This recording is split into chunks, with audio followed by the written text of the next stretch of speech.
One, two, three. Clap. Hey everybody, it's me, TEW, back at you again.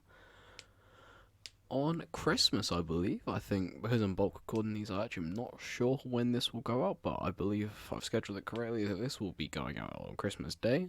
So, if you do see us on Christmas, Merry Christmas. Hope you had a cushy one. It's always a good thing if anyone can have a good Christmas, and hopefully for you, if you are listening to this, you had a great Christmas. But anyways, moving on. We got a light matter of RevPro Weekly to handle here on Thursdays again. This is the second to last TV show before the big pay-per-view at the end of February. I'm not sure I'm going to name it yet. I'll have a name for you next week. And we start off today's show in the Sheppy Leather Channel once again. Might as well be RPW's home at this point. With an angle with Andy Boy Simmons coming out to the ring to a huge ovation because this man is the most popular guy on the roster. As he comes out and beats on his chest saying that he wants a shot one-on-one with Marty Scurll either tonight, tomorrow night, or whatever night they're going to wrestle. And he comes out and he says that he sparked his interest. He wants a match with Scurll one-on-one. As we move to the next match, as Stephen Amell comes out and doesn't exactly grant him his wish, but basically just says to him, alright then, you want your match with Scurll, you're going to get it. You're going to team up with Spud and take on Marty Scurll and Zack Sabre Jr. later on in the main event tonight. So that's your main event, so it'll be a 2-on-2 between Amell, not between Amell, between Andy and Spud taking on heel Zack Sabre Jr. and heel Marty Scurll in the big dastardly heels are back at it again. Bosch didn't do. Chris Bosch, well-known basketball player, did not do well as the road agent. As in a poor match, next up, Mercedes Martinez pinned Rhea O'Reilly in 11 minutes with the Fisherman's Buster. And for 32, considering the two performances, that's not bad. 37 out of 16 for Mercedes and Rhea respectively. And yeah, not much else to comment on it. As we move into the next one, as Mercedes, as it says in the Angle's name, is now calling out Brittany Knight, saying that she needs a shot at the RPW Women's Champion either next week or maybe even the big blow-off match at the big old pay-per-view. Or it's not going to be pay-per-view, it's just going to be in a special event because this TV deal ain't still through yet. Give me a minute.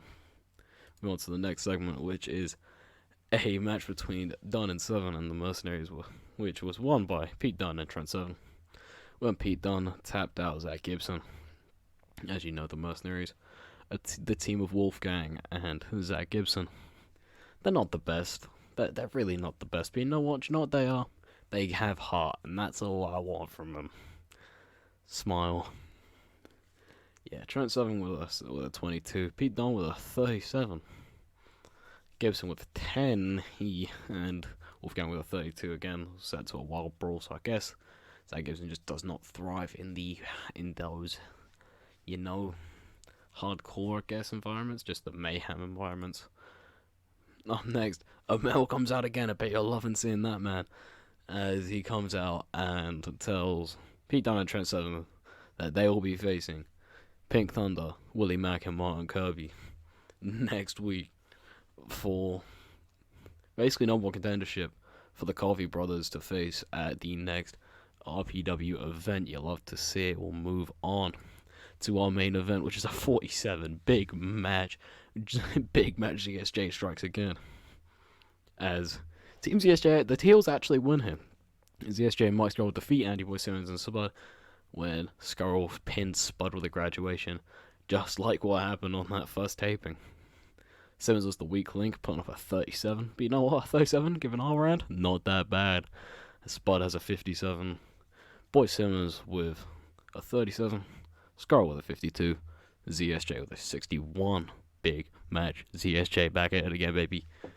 Gary Wolf could have done better as the road injury. You know what? We'll let it slide again because I'm not in the mood to go out and pay a road agent £500 spud per show to go and just road agent every match, because that's a lot of money. Maybe we're skint over at RPW, but that will end the show.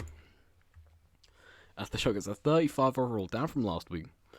But you know what? I'm more than happy with that. I think the middle of the card wasn't too strong, but coming back from that tough old it was coming back from that really rough middle of the card with a strong 47 minute event. That might be our best match. I'm not sure.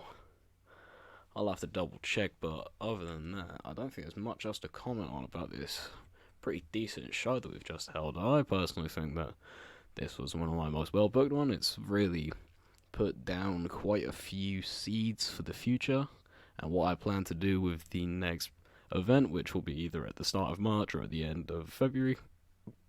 I don't know what days everyone's working, because this is how this works, because we're not the preferred company on a lot of people's lists. But yeah, I'm running out of things to say. I'm rambling again. So, I was going to say, I remember it now. Yeah, alright, I remember it.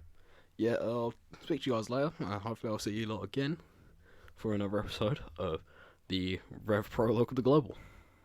Catch you guys later in a bit.